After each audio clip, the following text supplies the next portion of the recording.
Өдөр сувагт автоморил би олгогдлагч Инхбат. Онцлог сэдв нэвтрүүлгийн шинэ дугаар эхэлж байна. Өнөөдрийн дугаарыг хөрөнгө оруулалтын шинэ соёлыг түгээн ураатай Голомт Капитал үнэт цасны компани бэнтгэж байгаа. Нэвтрүүлэг та бүхэнд YouTube-ийн Од Мөндөр суваг болон NTV телевизээр мөн 83.3 170-аас долгионы Од Мөндөр радиогоор хүрч байна. Өнөөдрийн дугаарын зочноор Голомт Капитал үнэт цасны компани ахлах шинжээч Бэлгүн оролцож байна. Өдрийн Бэлгүн ээ. За өдрийн мэнд. За өнөөдөр бид хоёр кино ярих болно тийм ээ. Үнэт цасны тухай. За би ингэж боддөг юм. Ер нь ингээд банкнд мөнгө хадгалуулдаг ч юм уу, ямар нэгэн хүнд мөнгө зээлдэг ч юм уу те. Ингэснээс одоо шинэ соёлыг түгэнэ гэдэг байгаа шүү дээ. Энэ нэг соёл руу манай улс нэг жоохон орчоосаа, энэ жоохон хөгжчихөөсэй гэж боддог байхгүй.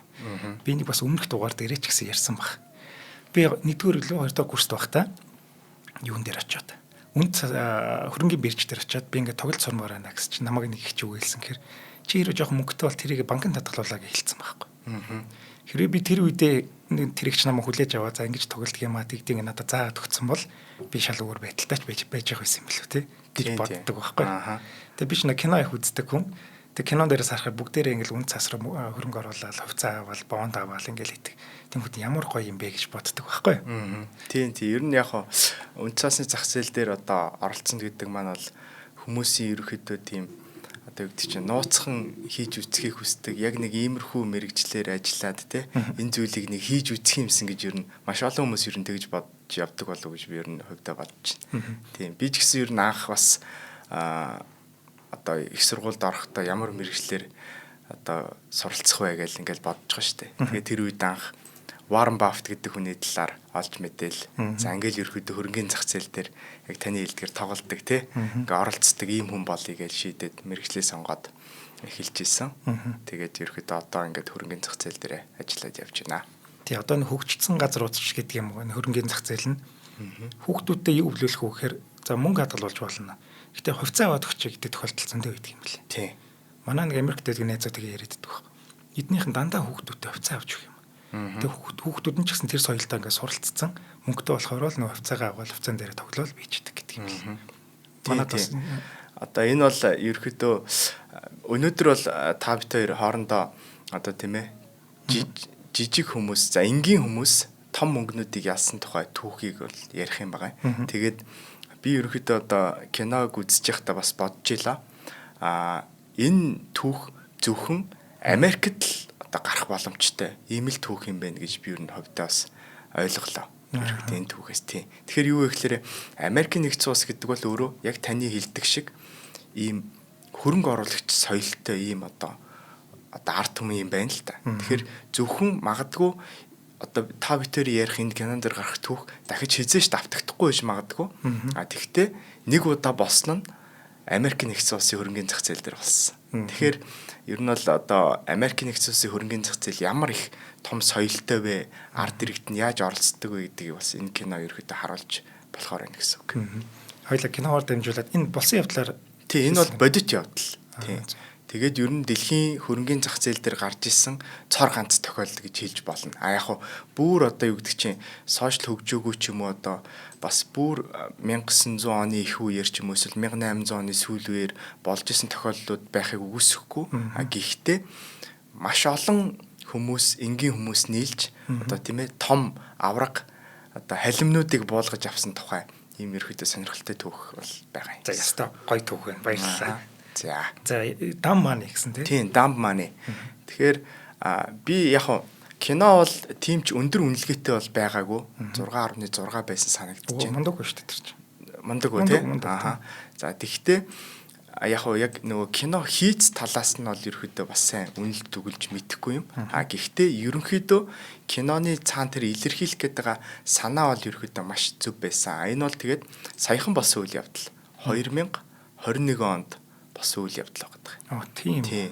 Саяхан болсон. Тэгэхээр энэ бол дэлхийд даяараа COVID-19 одоо тийм ээ цар тахлын нөлөөнд хорионд байсан үеийг ерөөхдөө үеийн дараахан ерөөхдөө ковид арай жоохон гайгүй болоод за тэгээд тэрний дараанаас ерөөхдөө хүмүүс буцаад нэг энгийн ажил амьдралдаа орж эхлээд байж байгаа үетэй ерөөхдөө давхцаж гарч байгаа ийм кино юм байна. Онцгой тохиолдол болсон байна тий. Онцгой тохиолдол болсон. Энэ дээр болохоор бас найруулагч за нэрээ Dumb Money гэж сонгодог нь бол бас надад их зөв санагдсан. Ер нь хөрөнгөний зах зээл дээр бол одоо альва салбарт нэг тийм тусгай хэллэг гэж байдаг шүү дээ, тэ. Тэгэхээр dump money гэдэг үгийг бол одоо том мөнгөтэй хүмүүс жижиг мөнгөтэй хүмүүсийг шоглож одоо тийм ээ яжлахтаа тэгж нэрийддэг гэсэн үг. Dump money гэдэг маань ерөөхдөө орчуулах юм бол одоо тэнэг мөнгө гэсэн үг шүү дээ, тэ. Тэгэхээр юу гэж хэлж ийнэ гэхээр мэдлэггүй, туршлагагүй, шинжилгээ судалгаагүй, эмоцтой тулгуурлаж хөрөнгө оруулалт хийдэг хүмүүсийн мөнгийг dump money гэж нэрлэдэг. Тий. Ороод хэрэг алдах нь тодорхой гэсэн санаа байна шүү дээ. Тэгэхээр юу вэ гэхээр яг тухайн үед бол бас томоохон ерөөхдөө хөрөнгө оруулалтын сангууд бол энэ үйл явдлыг жирийн нэгэн dump money байна л гэж бодоод энэ бол ерөөхдөө сайхан шүүрээд авах хэрэгтэй боломж юм байна гэж харж ирсэн юм шиг байна. За яг юу болсон юм? За тэгэхээр кинон дээр эхлэе. Киноноос эхлэе тийм ээ. Тэгэхээр энэ бол яг киногоор дамжуулж ер нь хөрөнгөний зах зээлийн талаар одоо сонсогч нартай ойлголт өгөх. За тэгээд ерөөхдөө цаашлаад ийм ойлголтуудыг авсан хүмүүс маань Монголын хөрөнгөний зах зээл дээр бас илүү их одоо оролцогч нарын тоо нэмэгдэх болов гэдэг үднээс бол ингэж ярьж байгаа. За тэгэхээр кино маань бол одоо Кит Гил гэж залуугийн түүхээр бол эхэлдэг. Энэ бол бодит хүн Кит Гил гэдэг. За энэ хүн маань бол одоо арилжаач хөрөнгө оруулагч хүн байж байгаа. За мэдээж кинон дээр бол гардаг 2009 онд сургуулаа төгссөн гэж байгаа. Тэгэхээр энэ бол 2008 оны эдийн засгийн хямралын дараа сургуулаа төгсөөд маш удаан ажилгүй байсан байж байгаа. Тэгээ энэ хугацаанд өөрөө хөрөнгөний зах зээлийг судлаад хөрөнгөний зах зээл дээр оролцдог юм болсон байна. Өөрийнх нь мэрэгжил бол энэ биш юм биш үү? Тий. Тэгээд яасан бэ гэхээр өөрөө тодорхой хэмжээний одоо тийм ээ хичээлүүдийг аваад туршлага хуримтлуулад ингээд 2020 онтой одоо залгаж байгаа гэсэн үг. За тэгээд ер нь бол кинон дээр гардаг манай гол дүрийн маань амьдрал бол нэг л болохгүй байгаа. Ер нь тухайн үедээ бас цар тахал байсан учраас хамаагүй гарч орж болохгүй тий. Тэгээд ерөөхдөө одоо ингээл ер нь л нэг тийм бас тийм сайн биш амьдралтай залуу бүтлгүй гарал байсан юм тий. Талаар бол гарч байгаа гэсэн үг. Гэхдээ тэр залуу бол бас өөрийнхөө хийх дуртай зүйлийг бол хийдэг нь хувьцаа авдаг, арилждаг ийм залуу байсан байж байгаа. За ингээд Кит Гил одоо киноны эсцэн солигдоод юу гардаг гэхээр Кит Гилийн найз нь болохоор Wall Street-д ажилладаг, бас тийм томоохон компанид ажилладаг залуу байж байгаа. Тэгээд найзтайгаа ширээн дээр уулзаад сууж байгаа тэр хоёр. Тэгээд юу ярьдаг вэ гэхээр зөөгч нэрэд асууж байгаа. Юу уух вэ гэсэн чинь найз нь пив захиалдаг. Кит Гил харин хямдхан уух зүйл захиалдаг. Ер нь бол санхүүгийн хувьд бол тэр хүн боломжгүй байна гэдгийг бол энэгээр илтгэж байна. Тийм ээ. Тэгээд найзтайгаа яриа суужгаад одоо юу гэдэг чи хоёр ингээд хөрөнгө оруулагч хүн арилжаач хүн уулзахаар юу ярих вэ гэхээр чи юу авах гэж байна? Би юу авч байна те? Одоо ямар хувьцаа авахаар байна? Юу өсгөхөр байна гэдэг зүйлийг бол ярилцдаг. Тэгээд энэний дагуу бол манай гол дүрийн залуу Гил маань бол найзтай хэлсэн байгаа. Би GameStop гэдэг энэ хувьцааг бол харсан. За тий. Энэ хувьцаа бол ерөөдөө undervalued буюу ер нь багаар үнэлэгдсэн байна гэдэг зүйлийг бол найзтай хэлж байгаа. Тэгэхэд Wall Street-д ажилладаг найз нь инээж байгаа. Гилийг шоолж байгаа. Хүүе чи ийм хувьцаа авч болохгүй штэ. Чи Wall Street-ийн эсрэг бет тавьж байгаа мó? Чи хэдээр орсон гэсэн чинь би $53,000 авсан гэдэг байхгүй юу? Гил тэгсэн чинь за үгүй байлгүй дээ битгий надаар тоглоод байдаг. Энэ бол тухайн үедээ юу илэрхийлж байна вэ гэхээр тухайн үедээ GameStop гэдэг одоо ийм компани байдаг. Энэ бол 2002 онд ерөөдөө IPO хийгээд зах зээл дээр гарч исэн. Гэхдээ 1996 онд санагдчих нь үүсгэн байгуулагдчихсан компани. Та ерөөдөө бас мэдчихэж магадгүй GameStop буюу одоо видео тоглоом зардаг. Одоогийнхоор бол PlayStation, Xbox энтрийг ерөөдөө худалдаалдаг ийм компани юм байна. Тэгээд 20 онд юу болж исэн бэ гэхээр ерөөдөө 10 оноос хойш онлайн тоглоомын бизнесүүд хөгжсөний улмаас яг ингэж хүн дэлгүүрт очиж тоглоом одоо худалдаж авдаг цаг үе бол өнгөрөөд байгаа гэсэн үг. Тийм байна. Тэгэхээр энэ компани бол ерөөхдөө уруудаж явсан компани. Буюу ашигтай ажиллахаа болцсон. Сүүлийн 2 жилийн хугацаанд 6 гүйцэтгэх захир сольсон. Ийм ерөөхдөө хэний ч харсан муу компани байсан баг. Гэтэл Гил гэдэг манай залуу ягаад ч минийг Энэ бол цаашаа өсөх потенциалтай сайн компани хэвээрээ байгаа юм байна гэдэг энэ дүгнэлтийг гаргаад хөрөнгө оруулалт хийсэн байна. Тэгээд энийг найздаа хэлсэн чинь найз нь өөдөөс нь шоглож байгаа юм. Чи хизээч Wall Street эсрэг бооцоо тавьж болохгүй. Ягаад гэвэл энэ ч хинч том мөнгийг ялдаггүй юм гэж хэлсэн. Тэгэхээр энэ дээр том мөнгө, жижиг мөнгө гэдэг зүйлийн талаар бол бас одоо оролцогч нартай харилцагч сонсогч нартай хэлэх хэрэгтэй байх тийм ээ. Тэгэхээр юу вэ гэхээр зах зээл дээр бол ерөөхдөө хоёр төрлийн оролцогч байдаг гэж үздэг. Нэг нь бол retail trader-ууд буюу жижиг хөрөнгө оруулагч нар. За нэг одоо гилийн жишээгээр л авъя $50,000 хүн. А нөгөө талд нь том оролцогч нар буюу хөрөнгө оруулалтын сангууд, за хөрөнгө оруулалтын банкуд гэх мэтлэн хэдэн 100 сая доллар байтугай хэдэн 10 тэрбум доллартай оролцогч нар гэсэн үг. Тэгэхээр одоо зүйрлүүлж хэлэх юм бол хөрөнгөний зах зээл дээр бол том оролцогчдыг халим гэж нэрлэдэг тийм ээ. Халимнууд гэдэг.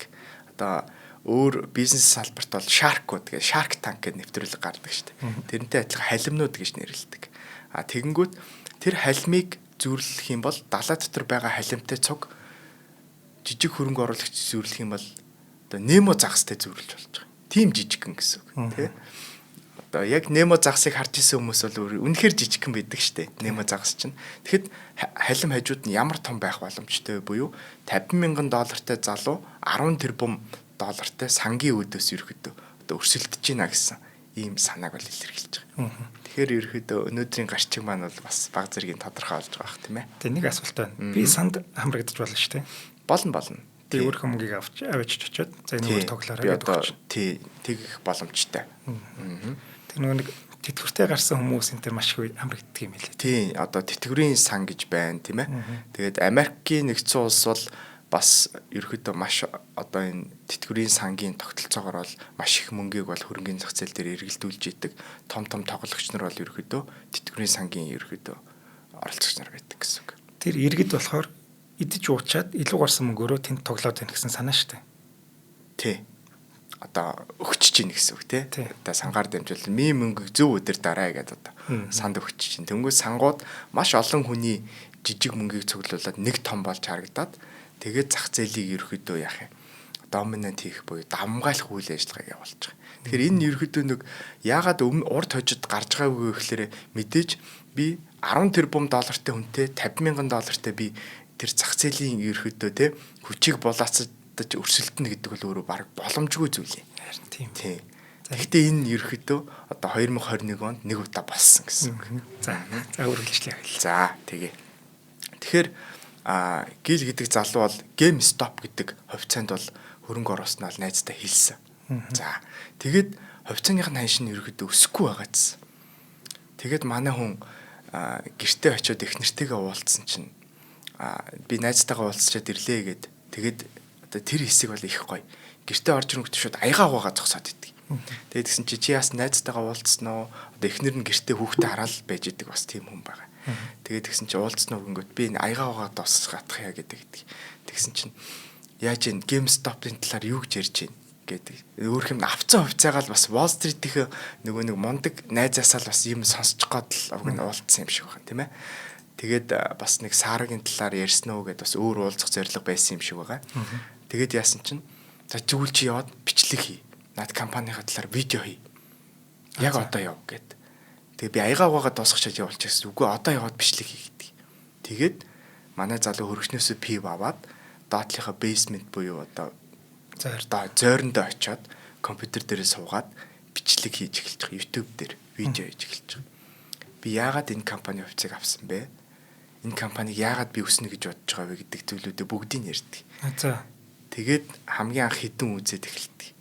Тэгээ хамгийн эхний комментууд нь бол nerd тэ зүгээр одоо алга болоодаг гэдэг ч юм уу. Иймэрхүү сөрөг комментууд байдаг. Гэтэ гэл тасралтгүй бичлэгээ хийгээл идэг. Өдөр болгон хийж байгаа. Тий, өдөр болгон хийж байгаа.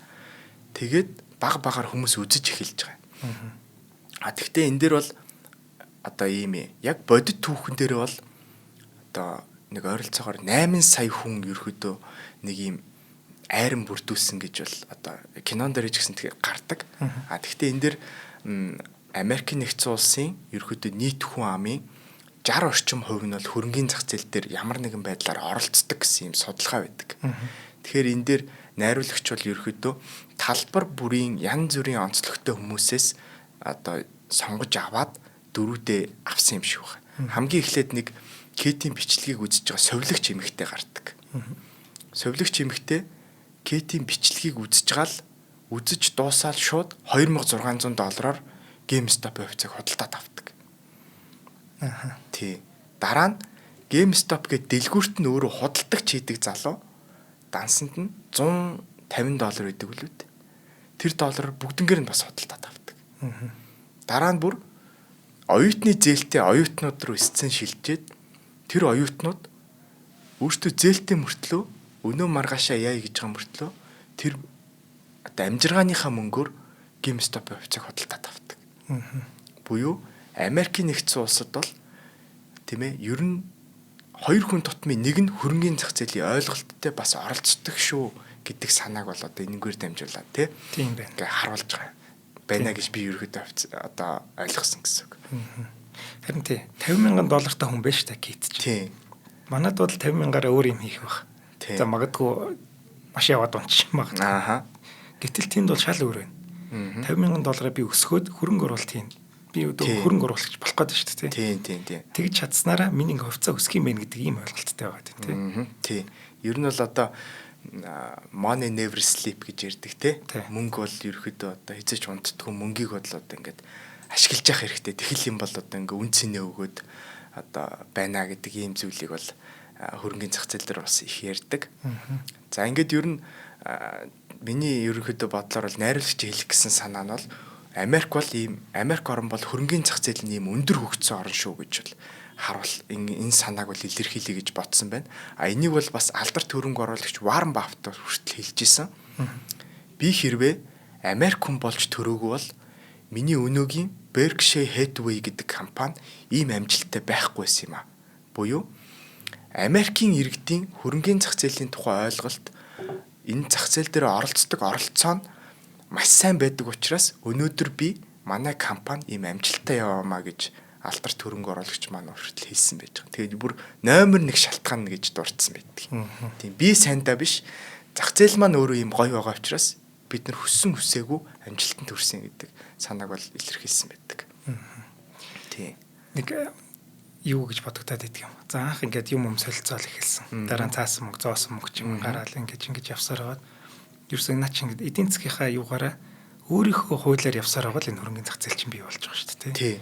Тэнгүү тэрний хамгийн дээр нь одоо Америк гэрцэн сууж байгаа. Хамгийн урд нь түүчэлээд явж ийн л гэсэн санаа шүү дээ. Тийм. Америк бол ерөөдөө хөрөнгөний зах зээл нь бол бүр одоо юу гэдэг чинь хамгийн анх яг уу Голландд үүссэн гэж ярьдаг л да. Гэхдээ ер нь одоо ингээ 200 гаруй жил болчлаа. Идэвхтэй хөгжөөд ер нь Америк түүчэлээд бол 100 гаруй жилийг нүрийг үзэж байна гэсэн үг. Тэгээ эн чинь болохоор эдийн засгийн өөрийнх нь хууль шүү дээ тий. Хин ч одоо ингээ гэж сэтгсэн л тий. Гэтэ ингэх нь зөв юм байна гэдэг хуулиар л явж байгаа шүү дээ. Тийм. Одоо ерөөдөө хөрөнгөний зах зээл чинь бол энгийн ойлголт байж байгаа шүү дээ. Одоо мөнгө хэрэгтэй нэг тал байна. Мөнгөний илүүдэлтэй нэг тал байна. Энэ хоёр л бирж дээр уулзаал хоорондоо тохиролцож байгаа гэсэн санааг бол. Тэгэхээр манай хөгжилч гэсэн ийшээ л явна гэсэн үг. Тий, ийшээ л явна. Удаашраалгаа болохоос биш тийм ээ. Тий, одоо энэ дэр бол кинон дээр гарч байгаа хэд хэдэн чухал ойлголтууд байгаа. Энэ ойлголтууд одоо хүртэл манай Монголын хөрөнгөний зах зээл дээр байдаггүй. Тийм учраас хүмүүс ерөөдөө төдийлөн мэддэггүй ийм зүйлүүд байж байгаа. За тэгээд киноны маань ерөөдөө гол дүрүүдийг товчхон нэрлэх юм бол одоо Кэт Гил гэж байгаа. Тухайн үедээ юу гэж алдарсан бэ гэхээр Roaring Kitty гэдэг ийм одоо никнеймтэй онлайн нэр нь гэсэн үг тий. Архирч буй мууж байгаа юм. Тий, архирч буй мууж байгаа гэсэн үг. Тэгээд Deep Value гэдэг одоо ийм нэг хоёр ийм нэртэй ийм хувь хүн байж байгаа. Нөгөө талд нь болохоор Melvin гэж хөрөнгө оруулалтын сан байж байгаа. Ойролцоогоор нэг 13 тэрбум долларын хөрөнгийг удирддаг ийм сан байж байгаа. За Citadel гэж одоо маркет мейкер буюу зах зээл дээр одоо зах зээлийг идэвхжүүлэгч ийм хүн байт. Одоо бас сан байж байгаа энэ. За тэгээд Robinhood гэдэг одоо брокер гэсэн үг. Одоо яг манай голомт капитал гэдэгтэй адилхан Robinhood гэдэг нэртэй Америкийн нэгдсэн улсад үйл ажиллагаа явуулдаг. Одоо брокеринг компани. Наа чи ямар гоё нэртэй компани тий. Тэгээд энэ ерөөхдөө 4 одоо оролцогч нар бол яг бодит түүхэн дээрэж байсан, кинон дээрэж гэсэн байгаа гэсэн үг. За ингээд юу болдог вэ гэхээр нэг талаасаа Roaring Kitty маань GameStop гэдэг хувьцааг өснө гэд харж байгаа. Нөгөө талаасаа нөгөө сангууд чинь Melvin гэдэг хөрөнгө оруулалтын сан чинь энэ бол дампуурах компани байна гэд сэл буюу зараад байгаа хувьцааг нь шорт хийгээд байгаа. Гэхдээ энэ дэр одоо нэг юм одоо манай хөрөнгөний зах зээл дээр байдгүй ойлголт нь одоо энэ. Би жишээ нь хоёлаа за яг ямар нэгэн хувьцаат компаниг яриад яг зүгээр од мөндрийг хувьцаат компани байна гэд бодчих тий. Тэгвэл юу вэ гэхээр Монголын хөрөнгөний зах зээл дээр бол жишээ нь од мөндрийн хувьцааг зөвхөн авч л болно. Авсныхаа дараа зарж болно. Харин хизээч авахаас өмнө зарж болохгүй. За. Тий, ийм ойлголт. Америкт бол харин болдог гэсэн үг. Наа чи ямар сони юм. Тий. Буюу хөрөнгөний зах зээл дээр оролцож байгаа хүн өссөн ч ашиг болж болно, унсан ч ашиг болж болно. Манайхт бол манай хөрөнгөний зах зээл дээр юу болдог вэ гэхээр зөвхөн хувьцааг хямдхан багт нь аваад үнэтэй болгож зарж чадхал юм бол нэг чиглэлийн л ашиг олох боломж байдаг учраас бас жоохон итгэх оролцоо ер нь бол манай Монголын хөрөнгөний зах зээл бол муу байдаг гэсэн үг. Тэгэхээр та гайхчих магадгүй те өөрт байхгүй ма зарна гэж байгаа шүү дээ. Тэгэхээр энэ дээр ерөөхдөө хоёулаа маш энгийн жишээл авч зүгээр. За тийм. Одоо жишээ нь за зүгээр талах. Би за өнөөдөр талхны үн 1000 байна гэж бодъё. Тэнгүүд маргааш би талхыг 800 төгрөг болно гэж бодож байгаа. За. Тэгвэл би надад талах байхгүй. Тэгвэл яах вэ гэхээр би танаас нэг талах зээлчих юм. Тэнгүүтээ тэр талхыг чи 1000-аар зарчих юм би өнөөдөр. Тэгээ маргааш 800 болонгууд 800-аар худалдаж аваад танд буцаагаад өгчих. Энэ бол өөрт байхгүй зүйлээ төрүүлж зараад дараа нь нөгөө хүндээ өгж байгаа. Буюу short selling гэдэг. Тэнгүүд би яах юм? Та юу? Тийм. Надад талхаа төр хугацаанд зээлдүүлснийхээ төлөө хүү аавна надаас. Хүү авах ба тий. Баг зэргийн хүү аавна. Би гэх юм бол юу яах нь шүү дээ. Тоглолтод оролцох зориг надад байхгүй гэж бодъё л та. Тийм. Та эсвэл талхны үнийг өснө гэж бодож иж магадгүй. Тийм. Унахгүй гэж бодож иж магадгүй. Тийм байна. Тэнгүүд надад ашигтай, чамд ашигтай болж байгаа юм. Тэгэхээр одоо жишээ нь Melvin гэдэг хөрөнгө оруулалтын сан юу хийсэн бэ гэхээр брокеросоо GameStop гэдэг компани хувьцаануудыг зээлж аваад зараад исэн байгаа. Энэ угаас өсөхгүй дээ. Энэ угаас дампуурч байгаа компани гээл сэлдэд исэн байгаа. Буюу зараад исэн. Тэгээд дараа нь үнэн унчаар буцаагаад хямдхан худалдаж аваад брокерт өгчөндөө гэж бодоодсэн байгаа. Ерөнхий механизм нь. Тэгсэн чинь нөгөө талд нь юу вэ гэхээр Roaring Kitty тэргүүтээ Wall Street Bets гэдэг ийм одоо айрам үүссэн. Энэ бол яг айрам. Тухайн үедээ 8 сая хүн хүртэл оролцож исэн гэж байгаа. 8 сая Америк хүн одоо жишээ нь 10 гаруй сангийн өдөөс энэ Melvin гэдэг бол хамгийн том алдагт хүлээсэн дампуурсан нэг сан нь болохоос ш цаана ер нь 15 гаруй сан оролцож исэн гэж байгаа. Энэ бол нэг нь л 10 гаруй тэрбум төгрөгийн хөрөнгөтэй нийлэх юм бол ер нь бол одоо юу гэдэг чинь 100 тэрбумын цаана яг энэ дүнгууд нь бол угаасаа тодорхой болох боломжгүй. Яг гэвэл эн чинь угаасаа нөгөө нэг хувь хүний хувь компани санхүүгийн асуудал яригдж байгаа учраас яг одоо тэдэн энэ сан тэдэн төгрөгөөр орсон тэр сан тэдэн төгрөгөөр ороод алдсан гэдэг тоо баримтууд бол нийт дийл болох бол боломжгүй. Тийм байж байгаа. За тэгээд яасан бэ гэхлээр нэг талтаа ийм халимнуудын тий 10-аас 15 ийм халимнууд нөгөө талтаас 8 сая немо загас хоорондоо ингээд GameStop гэдэг хувьцаан дээр л үзэлдсэн байна шүү дээ. Халимнууд нь бол дандаа зарна. Буюу энэ компаниг дампуурах чаа гэж бодож байгаа. Брокеросоо зээлэл зараад байгаа. Зээлэл зараад байгаа. Нөгөөдүүл нь яах вэ гэхээр тэр их 100 тэрбумын зарж байгаа захиалгыг шингээгээл худалдаж аваад л байгаа. Нөгөөдүүл нь гэсэн үг. За ийм зүйл болж байгаа. Манай тэр гейминг юу лээ? GameStop. Тэр чинь тэгвэл юу юм бэ шүү дээ? Саман болж зохион байгуулалтанд ороогүй юм байна. Тий энэ бол зүгээр л хувьцаат компани. Одоо Апо хувьцаат компани, Сүү хувьцаат компани гэдэг шиг. Манай 8 сая чинь. Үгүй. Тэд нэр зохион байгуулалтанд ороогүй. Зохион байгуулалт гэвэл яг орсон ч гэж хэлж болох л ах. Энэ Reddit гэдэг одоо Reddit.com дээр байдаг зүгээр ийм Wall Street Bets гэдэг ийм групп үсгэсэн байна. Тэгээд тэр дотроо хоорондоо ингээд чат бичдэг. Тэгээд энэ бол ерөөхдөө кинон дээр бол үнэхээр гоё харуулсан байлээ. Тэгээд ерөөхдөө Roaring Kitty бол лайва хийж эхлээд хүмүүст баг багаар танигдчих эхлээд тэгээд Wall Street Bets гэдэг хүмүүс одоо групптэй хүмүүс элсүүлсээр гаад 8 сая болсон гэсэн үг. Тэгээд энэ 8 сая хүн тэр Reddit дээр юу гэж бичдэг байсан бэ гэхээр hold the line гэж байгаа. Буюу игнийгээ алдаж болохгүй шүү. Тэ одоо нэг тулаантай кинонууд дээр ярьдаг шүү дээ, тэ. Игнийгээ алдаж болохгүй шүү буюу цаад санаа нь бол энэ хувьцааг хинч зарахгүй шүү гэдэг санааг хэлээд байгаа. Зөвхөн худалдаж авна гэдэг. Ингээд хувьцааны анш баг багаар өсч эхэлсэн. Сангууд сэлдээд зараад хувьцааг унгаж чадахгүйсэн ханшийг нь. Тэгээд Wall Street-д бүүн болж байгаа. Анх удаа ийм зүйл болж байгаа буюу энгийн жирийн хүмүүс том мөнгөний эсрэг ялж эхэлж байгаа. Тэгээд энэ дээрээс энийг маш олон хүмүүс зурагтаар цацагтаад эхлэхэд нь нэмж орж ирж байгаа. Тийм. Ийм зүйл болж байгаа. Тэгээ урд хожид нь ийм зүйл хизээч гарч байгаагүй гэдэг мэдээлэлд маш их ярьж байгаа. Бас нэг энэ дахиж давтагдахгүй байх магадaltaй одоо нэг том нөлөөсөн хүчин зүйл юу вэ гэхээр энэ л цар тахал байсан. Цар тахлын үеэр улс орнууд ард иргэдтэй мөнгө тарааж эхэлсэн. Одоо чинь 5 битээр хүртэл одоо мөнгө авсан байж байгаа шүү дээ. 300 сая төгрөг авсан шүү дээ. Америк иргэд ч гэсэн авсан. Тэнгүүт юу вэ гэхээр бас Америк иргэд бол ерөөхдөө бас гайгүй одоо амжиргааны төвшин бол гайгүй хүмүүс нь яасан бэ гэхээр энэ мэдээг сонсоод улсынхаа тарааж өгсөн мөнгөөр хөрөнгөний зах зээл рүү орсон байхгүй. Буюу GameStop-ийн хувьцаануудыг худалдаж авсан байх гэж бодоод байгаа. Энэ гэхдээ яг одоо тэр хүн энэ мөнгөөр орсон, энэ хүн тэр мөнгөөр орсон гэж судалгаа гаргахад хэцүү л дээ. Гэтэл ерөнхийдөө тэгсэн.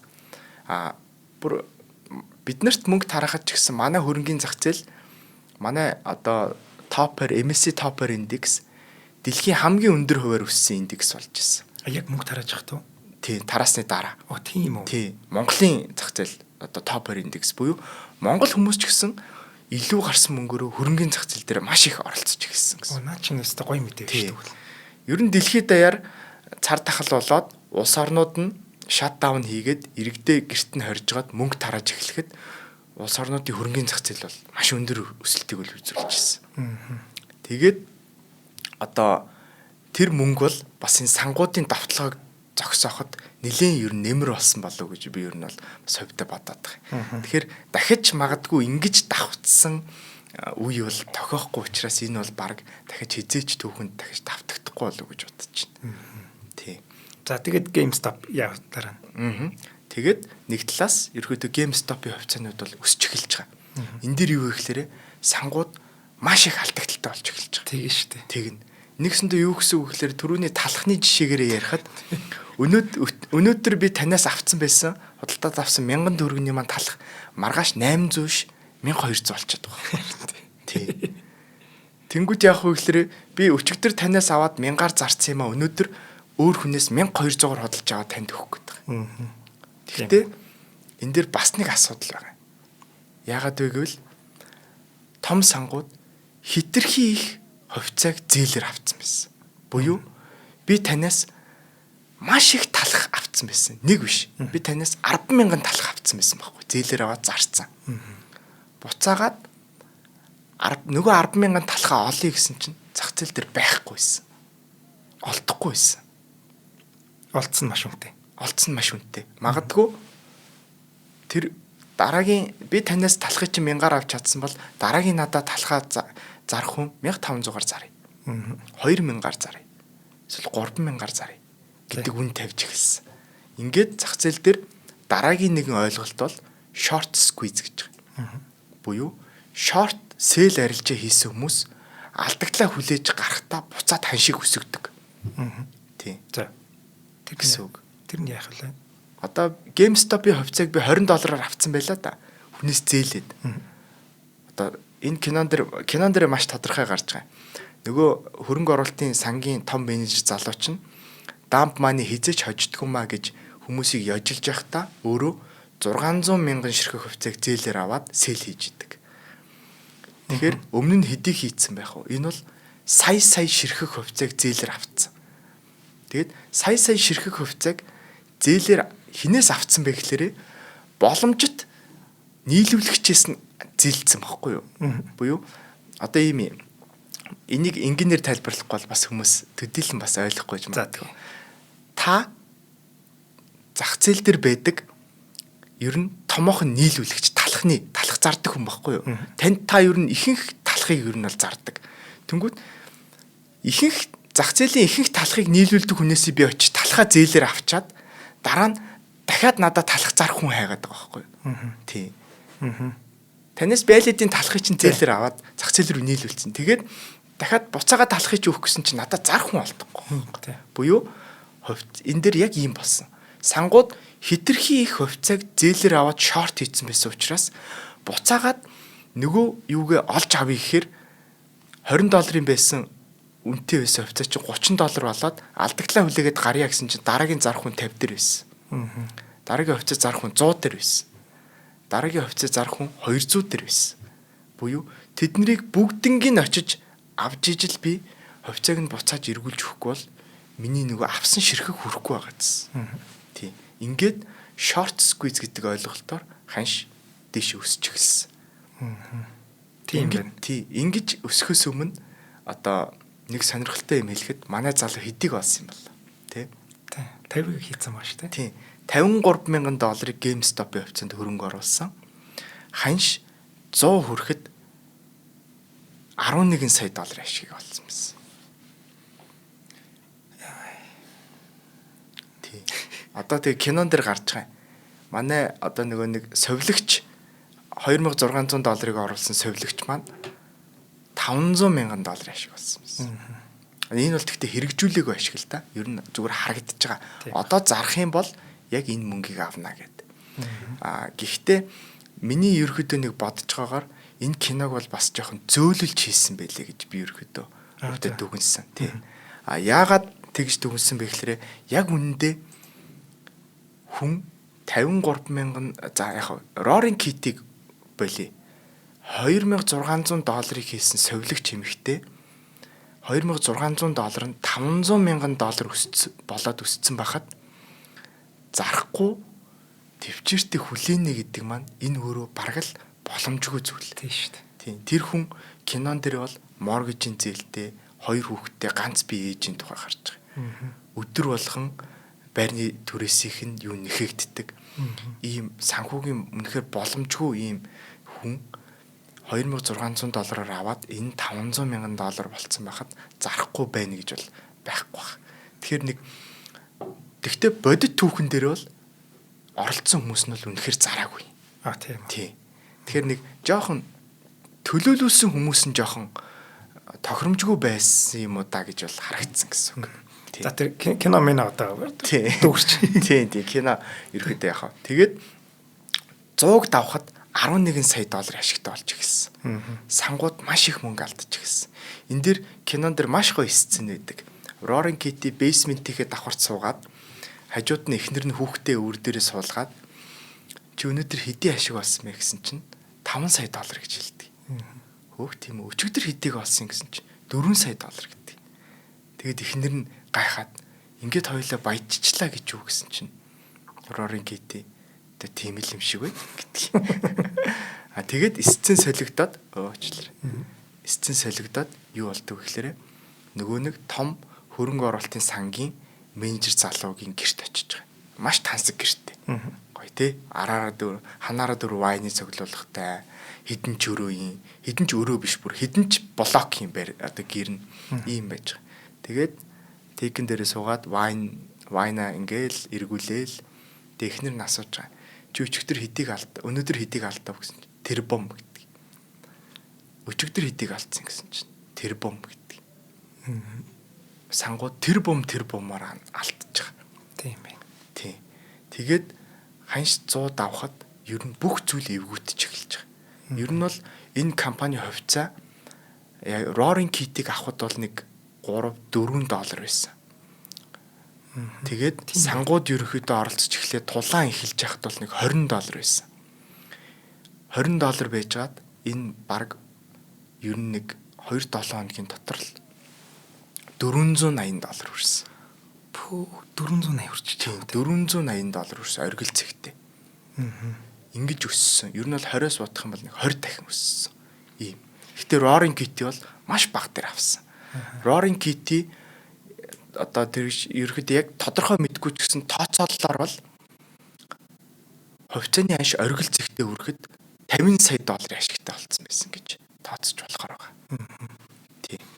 Харин хөрөнгө оруулалтын Melvin гэдэг сангийн алдсан алдагдлал яг тодорхой болсон буюу 13 тэрбум долларын хөрөнгө удирддгийнхаа 6.8-ыг нь буюу нэг 50 хэдэн хувийг нь бол алдсан байж байгаа. Тэгэд энэ компани дараа нь дампуурсан. Ингээд анх удаа жирийн иргэд том мөнгийг ялсан түүх ингээд бий болж байгаа. Гэхдээ энэ дундаа маш олон адармаатай одоо үйл явдлууд бол болсон. Тэр нь юу вэ гэхээр одоо нөгөө нэг бидний одоо нэвтрүүлгийн ихэнд дурдсан Citadel, Robinhood гэдэг хоёр одоо оролцогч маань орж ирнэ гэсэн үг.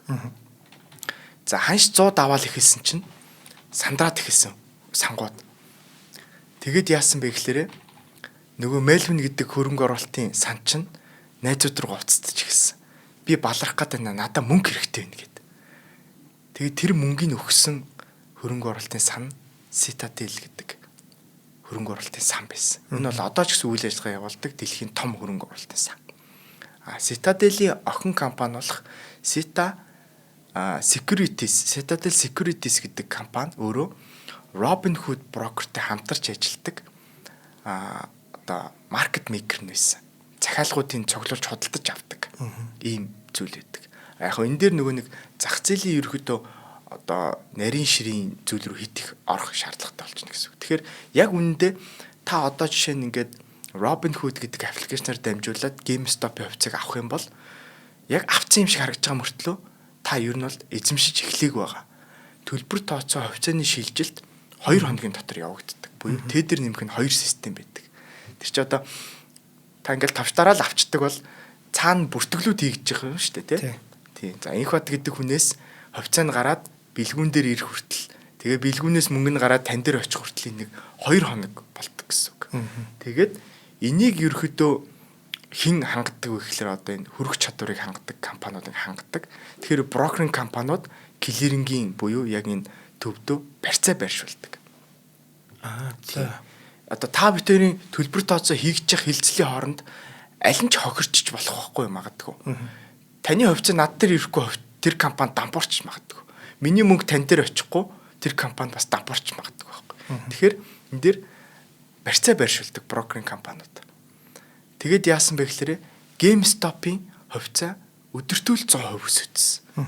Тэгэхээр маш их эрсдэлтэй болж эхэлж байгаа. Тэгэнгүүт клирингийн төв өөрөө яасан бэ гэхээр Robinhood гэдэг брокеринг компаниас 3 тэрбум барьцаа байршуулахыг шаардж эхэлсэн. Robinhood-д тийм мөнгө байгаагүй. Тэгэд юу болсон бэ гэхээр яагаад энэ бүх зүйл эхэлвэ гэхээр Robinhood бол одоо жижиг хөрөнгө оруулагч нар ашиглахад маш тийм амархан одоо user friendly гэж ярьдаг. Ийм платформ.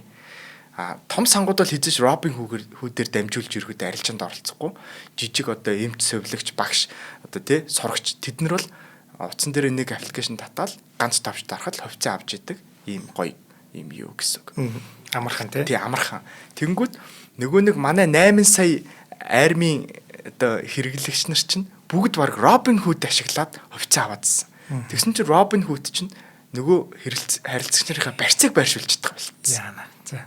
Ингээд нэг арга сэцэн нь бай тавчийг нь ажиллагаагүй болгоё гэдэгт шийдвэр гаргасан. Буюу Robinhood-ээр дамжуулаад GameStop-ийн хувьцааг худалдаж авах товчийг нь байхгүй болгосон. Зөвхөн зарж болно гэдэг. Ингээд кинон дэр бол гэхдээ би үнэхээр сайн дүрсэлж чадаагүй нэ гэж бодсон. Энэ бол бүр гамшиг. Би Hold the Line гэд найз нартайгаа зогсож байгаа ийм цэрэг хүний хувьд нэмж GameStop-ыг худалдаж авч чадхаа болно гэдэг бол одоо бид нар дотроо хагаралтаж эхэлнэ гэсэн үг. Одоо яах вэ гэхээр хин төрүүлж зарсан нь хожино. За. Тийм дотроо. Зөвхөн би хувьцаагаа зарж л болно, нэмж авч болохгүй гэсэн үг шүү дээ. Тий. Тэнгүүд яг гэхээр нөгөө 8 сая хүн чинь одоо паниктж эхэлнэ. Яна Roaring Kitty хувьцаагаа зарж байгаа болов яаж байгаа бол тий. Энэ кинон дээр тэгтээ нэг гоё ураатай. If he's in, I'm in гэдэг. Хэрвээ тэр орсон бол би орно гэдэг. Тэгэд юу гэхээр Roaring Kitty ч өдөр болгон 11 сая доллар оллоо. Одоо ингээд миний юу 50 сая доллар оллоо гэж YouTube-ээр лайв хийгээд байгаа. Wall Street Bets гэдэг групп дээр бас ингээд мэдээлээд байгаа. Тэгэд бас юу болдог гэхээр давхар групп нь хаагддаг. Байхгүй. Буюу Roaring Kitty өөрийнхөө community-гаас тусдаа олж эхэлж байгаа. Тэгээд нөгөө 8 сая хүн чинь одоо өдөртөгчгүй тийм толгойлогчгүй хүмүүс болж байгаа. Яхаа мэдгүй. Нэмж хөдөлтөж авч болохгүй. Зарах гэхээр игнэгээ бариарэ гэж бичиж иддэг. Тэгээд гэхдээ энэ дэр бол үнэхээр яг бодиттоор бол хүний төсвөр төвчээр хүрэхгүй буюу хувьцааны унж эхэлсэн. Хүмүүс зарж эхэлсэн. Нөгөө 500 мянган долларын ашигтай явжсэн совилогч юм ихтэй алдагдaltaй болж эхэлсэн. Roaring Kitty-гийн 11 сая долларын хөрөнгө нь хэдэн зуун мянга болж бооссон. Хэдэн зуухан мянга болоод буугаад ирсэн. Ингээд хэрэг явдал Америкийн нэгдсэн улс даяар бүр бүүн болоод ингээд одоо засгийн газар оролцож эхэлж байгаа. Америкийн нэгдсэн улсын конгресс Kit Gill-ийг, Citadel Securities-ийг, Melvin-ийг тэгээд Robin Hood-уудын захирал удирдлагуудыг сонсголт дуудаж эхэлсэн. Буюу Roaring Kitty-г ямар хэрэгээр дуудаж байна гэхээр чи зах зээлийг манипуляц хийж зохиомлоор өсгсөн байна гэдэг ийм зүйлээр одоо сонсголт хийж байгаа. Одоо энийг тгээгүй гэдгээ батал гэж одоо ингэж одоо конгрессийн гишүүнтэй видео кол хийнэ гэсэн үг шүү дээ. Тэгээд энэ бол яг болсон зүйл. Одоо энэ болж яхад нь би бол бас үзээ сууж илаа зарим. Сонсгол нь болцсон юм а тийм болоод өнгөрсөн. Одоо 2021 оны 2 сард болж байгаа гэсэн үг. Тийм. Энэ бол 2021 оны 1 сард хувьцааны нэш өсөж байгаа. Тэгээ 2 сард нь сонсгол болж байгаа. Ямар шуурхай ажилласан тийм. Тийм энэ чинь ерөөсө богинохон үйл явдал яг үндэ. Хувьцаа ерөнхийдөө бараг 7 хоногийн дотор л өссөн. 20-с шууд 480. Тэгэл дараа нь бай товчны ажиллахаа болол тэгэл ямар арга хэмжээнд авах вэ гэхээр энэ дээр тэгтээ бас нэг хардлага гарч ирсэн.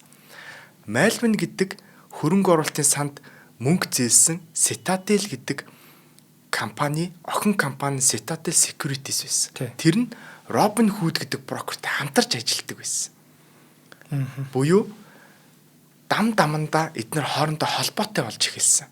Тэгээд халимнууд мөнгө алдах гэсэн учраас бай товчийг нь болиулахаа болсон уу гэдэг ийм зүйл ингээ хүртэл яригдаж эхэлсэн. Тэгээд тэгж хардаж болох. Тийм хардаж болохоор. Тэгээд энэ нь бүр конгресс түрээд конгресс Kit Gill-ийг сонсголт дуудсан. Тэгээд гэрхэн гадаа нэг шүтэн бишрэгч маягтай одоо кинон дэр гарна. Шүтрэн бишрэгч маягтай залуу гяс гүйж ирснэ. Kit Gill гарын үсгээ өгөөч гэж ойртож очингуудаа таныг дуудаж байна гэдэг. Юу гэдэг конгрессийн юу. Зарлан доодох. Тийм зарлан доодох гэж. Тэгээд одоо ингээд яг жигнэс дисастер болж байгаа бүр. Нөгөөдөл чинь ингээ ашиг авч чадаагүй, игнэгээ барьж чадаагүй, зарж эхэлсэн. Аль төрүүл зарсан. Одоо эн чи яг л ширэнгийн хөл явж байгаа гэсэн үг. Хин төрүүл зарсан нь төрүүлж ашиг аавна. Одоо энэ пирамид систем гэдэг чи яг энэ дээр ингээд одоо үйлчилж эхэлж байгаа байхгүй. Төрүүлж ороод төрүүлж гарсан нь хамгийн ашигтай байна гэд. Ингээд Wall Street Bets хоорондоо хагаралдаад ихэнх одоо оролцогчдын хувьцаагаа зарж эхлээд хувьцааны үнэ унсан. За тэгээ сонсгол болсон. Энэ сонсгол бол яг хоо Kit Gill бол өөрийгөө манипуляц хийгээгүй, зах зээлийг оруулан ашиглаагүй, ямар нэгэн юу ч хийгээгүй гэдэг зүйлийг бол баталж чадсан. Тэгээд энэ дээр хоёр хэлсэн алдартай үг нь бол түүхэнд үлдсэн байгаа. Нэгдүгürt манай юу гэж хэлсэн бэ гэхээр I'm not a cat гэж хэлдэг. Би бол муур биш гэж. Одоо конгресс бүмэнтэй хийж байгаа тэр сонсголоо эхэлдэг. Тэгээ хамгийн сүүлд нь I like stocks гэдэг. Тэгэл ингэж эхлээл ингэж хаагаад тэгээд дунд нь яг өөрийгөө тайлбарсан байгаа юм л та. Би бол анханасаа ингэж шинжилгээ судалгаа хийсэн байсан. Энэ компаниг би өснө гэж итгэсэн, тэ. Инхээр би ерөөдөө хинэгч энэ хувьцааг аав гэж албатаагүй. Би зөвхөн өөрийнхөө харах үнцгийг онлайнаар дамжуулж хүргэж ирсэн гэдэг зүйлийг тайлбарыг хийгээд Kit бол ямар нэгэн ял одоо шийтгэл авалгүй гарч ирч чадсан. Тэгээ бусад юунууд нь бол жоохон маргаантай. Одоо хүртэл ер нь бол эцсийн шийдлүүдтэйгүү. Тэгтээ бүгд ерөөхдөө нэг компани дампуураа дууссан учраас бас хариуцлага ногдуулж бол чадаагүй болов уу гэж бол бодоод байгаа. Тэгээд сонсголтоо орж дуусаад хувьцааны хань шуугаас унтсан учраас барьцаа нэхэгдэх байсан. Ингээд бай тавч ажиллаж эхлэхэд кинон дэр гардгийн Кэт яг сэл гэдэг тавчин дээр курсороо нэг аваачиж чад болоод бай тартдаг. Тэгээд Wall Street Bets гэдэг community-ийн үйл ажиллагаанд сэргэгдсэн байжгаад тэгээд бүх хүн дахиад зэрэг худалдаж авч эхэлдэг. Ингээд Мельвиний дампуурсны дараа орж ирсэн маш олон сангууд дахиад энэ дээр том алдагдлыг хүлээж эхэлсэн. Дахиад үргэлжилж байгаа юм. Дахиад үргэлжилж байгаа юм. Нэг удаа өсчөөд тэгээд short squeeze болоод Мельвин гэдэг хөрөнгө оруулалтын сан хэцүү байдалд орж байгаа. Тэр чинь найзуудаасаа мөнгө зээлээ дахиад ороод ирж байгаа. Тэгээд одоо хувьцааны ханш унж байгаа. Яг тэгвэл өмнөөс нь байтах хүн байхгүй учраас хувьцааны ханш бол унаад эхэлж байгаа. Тэгээд одоо конгрессийн сонсголт дуусаад Кэт бол бурууг нь тогтоогдоод ингээд үйл явдал хэсэг өрнсний дараа Кэт хувьцаагаа зарах биш дахиад би энийг худалдаж авна гэдэг шийдвэр гаргаад бай тавч дараад лайв хийж байгаа. Тэгэхэд урд нь байсан нөгөө нэг Wall Street Bets-ийн одоо айрам нь тэр жигтэй дахиж орж ирээд хувьцааны шиг өсгөөд ингээд ерөөхдөө хувьцааны жинхнээсээ 480 үрж байгаа оргилдоо. Одоо бол жинхнээсээ үрж байгаа. Тэгээд ер нь нэг яг тооцоололоор бол нэг ойролцоогоор Кэт бол оргил үедээ $50 сая хүрсэн байх боломжтой. $53 мянган нь $50 сая хүрсэн байх боломжтой. Иннээс Кэт бол нэг ойролцоогоор $15 сая нь яг бодитоор кэш хэлбэрээр авцсан байгаа. Үлдсэн нь бол GameStop гэдэг хувьцаанда байж байгаа гэж үздэг. За бэлгэн хилэнгийн цаг дуусчлаа. За нэг асуулт байна. GameStop бол ямар ч үүрэггүй байсан юм ба шүү дээ. Тий, тэр бол яг хөө зүгээр тий компани аахгүй юу тий. Одоо нэг хувьцаа гаргаж байгаа компани ч гэдэг шүү дээ. За бид одоо ийм хийх юм аа. Одоо удахгүй бид нэр ийм шинэ юм нэвтрүүлэх гэж байна. Тийм болохоор манай ингээ хувьцаа өсөх хэрэгтэй гэдэг. Ингээ нэг юм зарлан тунхагладаг шүү дээ. GameStop дээр ямар ч тийм байгаагүй юм байна. Ямар ч тийм байгаагүй. Энэ бол ерөөдөө бүр үйл ажиллагаа нь үнэхээр уруудж исэн. Угаасаа тэгээд тухайн цаг үед одоо цар тахалж болцсон байсан. Хин ч угаасаа тэр дэлгүүрлөө очиж тоглоом худалдаж авахгүй. Тий. За үнэхээр сонирхолтой төгөөлөө баярлалаа. За баярлалаа. За өнөөдрийн дугаарын зочноор Голомт Капитал үн цасны компани ахлах шинжээч бэлгүн оролцлоо.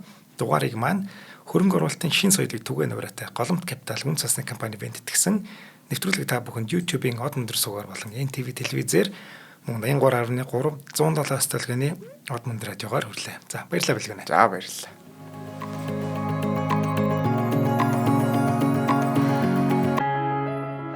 Нэвтрүүлгийг хүлээн авсан Нарны аймгийн монголчуудаа баярлалаа. Од мөндөр сувг нь энэ мэдчлэн таны мэдхүйн мянган нэвтрүүлгийг 2026 оны 7 сарын 1 хүртэл та бүхэндээ хүргэх юм. Их хэлээрээ шинжлэх ухаан танин мэдхүйг түгээхийн үлсэд нэгтгэх хүсвэл та бидэнд хандив өгөх боломжтой. Жилдээ ганцхан удаа 100 мянган төгрөгөөр биднийг дэмжснээр шинжлэх ухаан танин мэдхүйг түгээх энэ үйл хэрэг амжилттай үргэлжлэх юм. Од мөндөр нэр дээрх Худалдаа өвчлийн банкны дансгаа 4191 тэг 4518. Та 100 мянган төгрөгөөр шилжүүлэхдээ гүйлгээний утга дээр нь өөрийн нэр болон утасны дугаараа заавал бичээрэй. 100 мянган төгрөг хандалснаар Од мөндөр сувгийн алтан гишүүн болох юм а. Шинжлэх ухаан танин мэдхгүй Монголд ялах болтугай.